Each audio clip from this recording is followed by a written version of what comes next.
Sir, आज अवैध गुटखा विक्री करणाऱ्या विरोधात कारवाई करण्यात आली आहे. कुठे कारवाई करण्यात आली आणि कुणाचा माल आहे? किती आरोपी ताब्यात आहेत? एक अशी गोपनीय माहिती प्राप्त झाली होती की हरियाणा पासिंगची गाडीमध्ये अवैध गुटखाची वाहतूक होत आहे.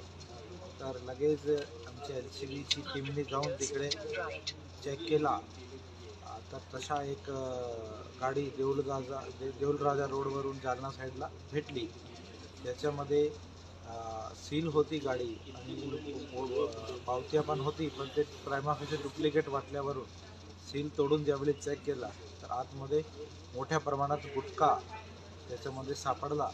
तर लगेच त्याच्यामध्ये त्यांना आरोपीला ताब्यात घेऊन आम्ही आमची टीमनी इकडे येऊन चेक केल्यावर एकूण 156 पोते त्याच्यामध्ये गुटख्याचे सापडले आहे, ज्याच्यामध्ये अंदाजा 70 लाखपेक्षा जास्त किंमतचा गुटखा त्याच्यामध्ये आहे.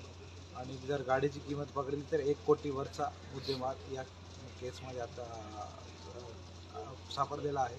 प्रायमा फेसी इंदोरवरून याची वाहतूक झालेली आहे असं समजत आहे. जो ड्रायव्हर होता आरोपी त्याचं नाव शहानवाज सुलेमान खान असा ड्रायव्हर त्याच्यामध्ये होता. त्याला ताब्यात घेऊन आता पुढची चौकशी पोलीस करत आहे. गुटखा कोणाचा सर ते सांगते? आता जस्ट इमिडिएटली आताच कारवाई झाली आहे. आम्ही तपास करू की कोणाकडून आला, कुठे सप्लाय करत होता, जालनामध्ये होता की महाराष्ट्रात होता की बाहेर होता, सगळं तपास करू.